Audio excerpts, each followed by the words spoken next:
భారతదేశ ప్రజలందరూ స్వచ్ఛ భారత్ కార్యక్రమాన్ని ఒక ఉద్యమంలాగా మార్చి కేంద్ర ప్రభుత్వానికి సపోర్ట్ చేశారంటారా? ఒకటి విషయం ఏంటంటే, చేయకపోతే ఎవరు నష్టపోతారు? పరిశుభ్రంగా పరిసరాలు ఉండకపోతే ఎవరు నష్టపోతారు? ప్రభుత్వానికి ఏం కాదు, వ్యక్తిగతంగా మనకు అవుతుంది.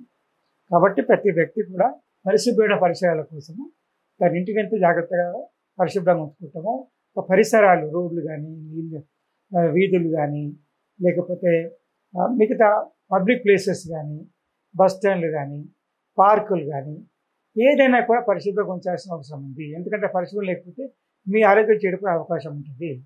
కాబట్టి దాన్ని పరిశుభ్రంగా ఉంచడానికి తీసుకోవాల్సిన చర్యలు ప్రజల యొక్క బాధ్యతగా గుర్తించి గుర్తించడం ఒకటి, దాన్ని సమస్యను పరిష్కరించడం, ఆచరించడం, అంటే పరిశుభ్రతని సాధించే విధంగా ప్రయత్నం చేయడం అనేది ఒక భాగం అన్నమాట. ఎంతవరకు సినీ నటులు, క్రీడాకారులు, సామాజికవేత్తలు, ఆధ్యాత్మికవేత్తలు, పారిశ్రామికవేత్తలు ఈ స్వచ్ఛ భారత్ కార్యక్రమానికి ఎంతవరకు సపోర్ట్ చేశారు కేంద్ర ప్రభుత్వానికి? ఇంతకుముందు చెప్పినట్టుగా ఎవరైనా కానీ పెద్దవాళ్ళు ముందుంటే మిగతా వాళ్ళు ఇంకా ఫాలో అవుతారు. పెద్దవాళ్ళు అంటే సమాజంలో మంచి పేరు ప్రతిష్ఠించిన వాళ్ళు, అధికారంలో ఉన్న వాళ్ళు, నాయకులు కానీ. నాయకులు అంటే ఎవరు? వాళ్ళు చేసే పనులని మిగతా వాళ్ళు అనుకరించే వాళ్ళు నాయకులు అవుతారు. అంటే ఒక విశిష్ట వ్యక్తి యొక్క ఆచరణని సమాజం అనుసరిస్తుంది. అంటే అలాంటి వాళ్ళు ఎవరైతే చేస్తారో వాళ్ళకి ఎక్కువ మంది అనుచరులు ఉంటారు, ఫాలోవర్స్ ఉంటారు. కాబట్టి వాళ్ళు ఒక విశిష్టమైన వ్యక్తి చేసిన ప్రయత్నాన్ని కూడా అనుసరిస్తారు. కాబట్టి దానివల్ల ఎక్కువగా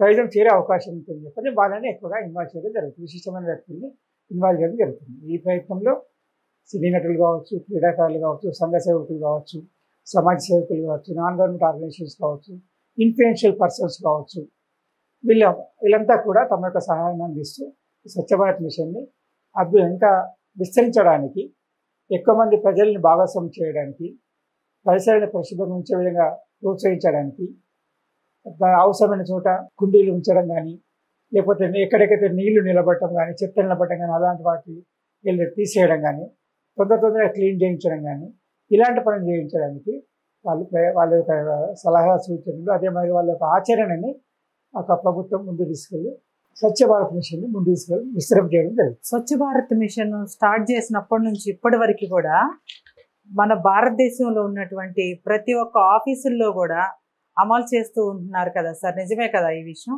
అమలు చేస్తున్నారంటే బాధ్యత, ఎవరో చెప్పారని కాదు, మీ బాధ్యత అనుకుని చేయాలి. ప్రజలు ఎప్పుడు కూడా ప్రభుత్వాలే అన్నీ చేయాలి, అన్నీ ఇవ్వాలని అనుకోకుండా తమ బాధ్యత నిర్వర్తించినప్పుడే ప్రభుత్వం యొక్క సహకారం దొరుకుతుంది. బాధ్యత నిర్వర్తించకుండా ప్రభుత్వ సహకారం దొరకదు అని గుర్తించాల్సిన అవసరం ఉంది.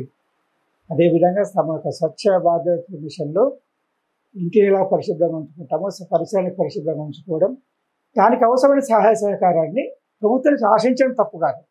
మీరు చేయలేని పని ప్రభుత్వం చేయించండి, కానీ మీరు చేయగలిగిన ప్రతి పని కూడా ప్రభుత్వం చేసే ప్రయత్నం చేయకండి. మీరు చేసిన తర్వాత సమాజానికి ఎక్కువ మంది అవసరం ఉంది, లేకపోతే ఎక్కువ మంది అవసరం ఉంది, ఎక్కువ మంది ఇన్వాల్వ్మెంట్ అవసరం ఉంది, అలాంటి వాళ్ళ దగ్గర ప్రభుత్వం సహాయం తీసుకోండి. అంతేకాని ప్రతి చోట నిర్లక్ష్యంగా ఉంటారో ప్రభుత్వం నేను చేసిన నిర్లక్ష్యాన్ని భరించాలి, నేను చేసిన నిర్లక్ష్యాన్ని ప్రభుత్వం పరిష్కరించాలని మాత్రం కోరి ఆశించడం ప్రజల యొక్క బాధ్యత రాహిత్యం అవుతుంది. కాబట్టి ప్రజలు స్వచ్ఛందంగా ముందుకు రావాలి. ప్రజల యొక్క భాగస్వామ్యం స్వచ్ఛ భారత్కు ఉత్తేజపరిచే విధంగా ప్రోత్సహించే విధంగా ఉండాలి. దాని కొరకే విశిష్ట వ్యక్తుల యొక్క సహాయ సహకారం తీసుకొని వాళ్ళ యొక్క సలహా సూచన, వాళ్ళ యొక్క ఆచరణని ప్రామాణికంగా తీసుకొని మిగతా వాళ్ళు ఫాలో అయ్యే విధంగా ఈ స్వచ్ఛ భారత్ మిషన్ ప్రారంభించడం జరిగింది. స్వచ్ఛ భారత్ మిషన్ ద్వారా తడి చెత్త, పొడి చెత్త అని సేకరించారు కదా సార్, దాంతో ఏమి ఉపయోగాలు ఉంటాయి కేంద్ర ప్రభుత్వానికి? ప్రభుత్వానికి కాదు, ఇది ఎప్పుడు కూడా ప్రభుత్వానికి ఆలోచించకండి. ప్రభుత్వం మనది, మన కొరకు ఉంది, మనకు ఉపయోగపడాలి. బైఫర్కేషన్ చేసే చెత్త ఏమవుతుంది, తడి చెత్త పొడి చెత్త వల్ల నాకు ప్రతి చెత్తని కూడా వేస్ట్ వెల్త్ అనే ఆర్గనైజేషన్స్ కొన్ని ఉన్నాయి. వాళ్ళు చెత్తని కూడా దాన్ని అవసరమైన ఉపయోగించే విధమైన వస్తువుగా ప్రోడక్ట్గా తయారు చేయడం ప్రయత్నం జరుగుతుంది. అంటే దానివల్ల ప్లాస్టిక్ ఉంది, మనం ప్లాస్టిక్ వాడి తీసేసిన దాన్ని, ఆ ప్లాస్టిక్ దాన్ని మార్చి మన తార్ రోడ్లో వేయడం కానీ, బిల్డింగ్ కన్స్ట్రక్షన్లు వాడటం కానీ ఇలాంటి వాటి ఉపయోగపడే విధంగా తయారు చేస్తారు. ప్రతి చెత్తకు ప్రతి వేస్ట్ కూడా దాని ఒక వెల్త్ లాగా కన్వర్ట్ చేసే అవకాశం ఉంది. వేస్ట్ వెల్త్ అనే కాన్సెప్ట్ ద్వారా కొన్ని సంస్థలు పనిచేస్తున్నాయి. వాటి యొక్క ముఖ్య ఉద్దేశం ఏంటంటే సమాజంలో అంటే ప్రతిరోజు వచ్చే చెత్త నుండి ఉపయోగకరమైన వస్తువు తయారు చేసి దాన్ని రీసైక్లింగ్ చేయడం అన్నమాట. ఉపయోగకరమైన వస్తువుగా చేసి దాన్ని ఉపయోగపడే విధంగా చేసి సమాజానికి ఉపయోగపడే విధంగా చేయడం, దానివల్ల ఉపాధి పొందడం, తర్వాత వేస్ట్ యొక్క నష్టాన్ని తగ్గించడం. ఇప్పుడు సపోజ్ మనం ఒక ప్లాస్టిక్ తీసుకెళ్లి సముద్రం నదిలో వేసామనుకోండి, ఆ నదిలో ఏమో మొత్తం పెరిగిపోయిన తర్వాత ఆ నది లెవెల్ తగ్గిపోతుంది, వాటర్ ఫ్లో తగ్గిపోతాయి, ఒక చెరువుల ఫ్లో తగ్గిపోతుంది. అలా కాకుండా మనం దాన్ని రీసైక్లింగ్ చేసామనుకోండి, ఆ వాటర్లో ఎలాగే ఉంటుంది, గ్రౌండ్ లెవెల్ వాటర్ పెరుగుతుంది. తర్వాత ఆ యొక్క ప్లాస్టిక్ని జంతువులు కానీ తిని ఆరోగ్యం చెప్పే అవసరం ఉండదు. మనం కూడా భూమిలోకి వెళ్ళినప్పుడు మన యొక్క పర్యావరణం కూడా రక్షింపబడుతుంది. మనకు వచ్చే ఆహార ఉత్పత్తులు కూడా మంచి ఆరోగ్యవంతంగా ఉండే అవకాశం ఉంటుంది. కాబట్టి వీటిని రీసైక్లింగ్ చేసే విధంగా ప్రయత్నం చేయాలి. ఆ రీసైక్లింగ్ కొరకు తడి చెత్త పొడి చెత్తని వేరు చేయడం, అదే మాదిరిగా ఒక చెత్త వేయడం, తీసుకెళ్లే విధంగా ఉంటాం, రీసైకిల్ చేసే విధంగా తయారు చేయడం అనేది ఒక పద్ధతి. తడి చెత్త పొడి చెత్త ద్వారా ఎలాంటి జీవనోపాధి కలుగుతుంది? అందరికీ తడి చెత్త పొడి చెత్త ప్రతి ఒక్కరికి కూడా జీవనోపాధికి అవకాశం ఉంటుంది. పనిచేసే వేదిక కూడా చిన్నది పెద్దగా ఉండదు. కాబట్టి ఈ చెత్త ఎరుకునే వాళ్ళకు కూడా వాళ్ళకి జీవనోపాధి ఉంటుంది. కాబట్టి ఆ చెత్తను కూడా తీసుకెళ్ళి ప్లాస్టిక్ వేరు చేయడం, పేపర్స్ వేరు చేయడం, లేదా అదే మరిగా స్క్రాప్ వేరు చేయడం, వీటన్నిటి కూడా చేసుకునే కూడా వాళ్ళ వ్యాపారం కూడా ఉంటుంది, వాళ్ళకి జీవనోపాధికి అవకాశం ఉంటుంది. అంటే ఎవరి పద్ధతిలో వాళ్ళు చేస్తుంటారు. కాబట్టి వాళ్ళకు కూడా అందరికీ జీవనోపాధికి అవకాశం, వాళ్ళకు కూడా ఆదాయ మార్గం దొరికే అవకాశం. ఈ స్వచ్ఛ భారత మిషన్ ద్వారా చాలా వరకు చెరువులు బాగుపడ్డాయి అని చెప్పేసి అని అంటూ ఉంటారు.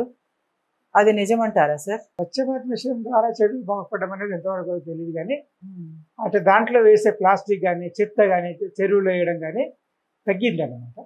దాని ద్వారా ఇప్పుడు మనకు నదులు, మన యమునా నది కానీ గంగా నది కానీ ఒకప్పుడు కాలుష్యంతో నిండి ఉండేది.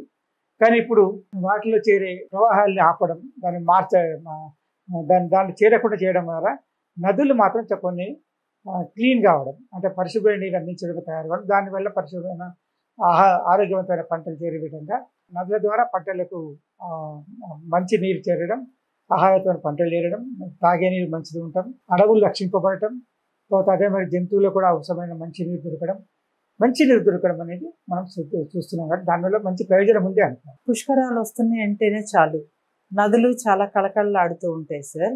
అలాంటి నదులు పుష్కరాలు అయిపోయిన తర్వాత అపరిశుభ్రంగా తయారవుతూ ఉంటాయి. ఈ స్వచ్ఛ భారత మిషన్ గురించి వాళ్ళకి తెలియదు అంటారా? అందరు చేస్తుంటారు. పుష్కరాల తర్వాత కూడా వాటి అంతా క్లీన్ చేయడం జరుగుతుంది. నదులన్నింటినీ కూడా పుష్కరాల తర్వాత అన్నిటి క్లీన్ చేయడం, దానికోసం ప్రత్యేకంగా ఇప్పుడు గత 2015 సంవత్సరం నుంచి కూడా 19 సంవత్సరం నుంచి కూడా పుష్కరాలు చేసిన ప్రతిసారి కూడా వాటి కోసం చెత్త వేయకుండా, నదులు వేయకుండా చూడటం, వేసిన చెత్త దాని ద్వారా పుష్కరాల సందర్భంగా తయారైన చెత్తని ఉపయోగపడే విధంగా రీసైకిల్ చేయడం, దాన్ని ఇంకో విధంగా చేయడం కూడా ప్రయత్నం జరుగుతున్నాయి. అంటే ఇంతకుముందు వర్స్ట్ సిచ్యువేషన్ లేదు, సిచ్యువేషన్ మారుతుంది, ప్రజలు కూడా బాధ్యతగా ఫీల్ అవుతున్నారు. కాబట్టి మనకు సమాజం మనం బాధ్యతగా ఫీల్ కావడం వల్ల మనకు మంచి పరిణామం జరుగుతుంది అనుకోవచ్చు. స్వచ్ఛ భారత మిషన్ అంటే ఏంటో ఇప్పుడు మీ అందరికీ అర్థమైంది. స్వచ్ఛ భారత మిషన్ ద్వారా మన ఇల్లుని శుభ్రంగా ఉంచుకోవాలి, మన పరిసరాలను శుభ్రంగా ఉంచుకోవాలి, మన నదులు, మన చెరువులు, మన రోడ్లు, మన చెట్లు పరిశుభ్రంగా ఉంచుకోవాలి. అంటే చెట్లు నరికేయటం కాదు, చెట్లను పెంచుకోవాలి. ఇప్పుడు ఒక మొక్క నాటామంటే ఆ మొక్క పెరిగి పెద్దదవడానికి 5 నుంచి 7 సంవత్సరాలు పడుతుంది. కాబట్టి ప్రతి ఒక్కరు కూడా స్వచ్ఛ భారత మిషన్ గురించి తెలియనటువంటి వాళ్ళు ఎవరన్నా ఉన్నారు అంటే తెలుసుకోండి. మీరు కూడా స్వచ్ఛ భారత కార్యక్రమంలో పాల్గొనండి. స్వచ్ఛ భారత్ యొక్క అన్ని పరిసరాలని శుభ్రంగా చేసుకొని సమాజానికి మన వంతు, మన కృషి, మన యొక్క సహాయ సహకారాలు కూడా మనందరం కూడా అందిద్దాం.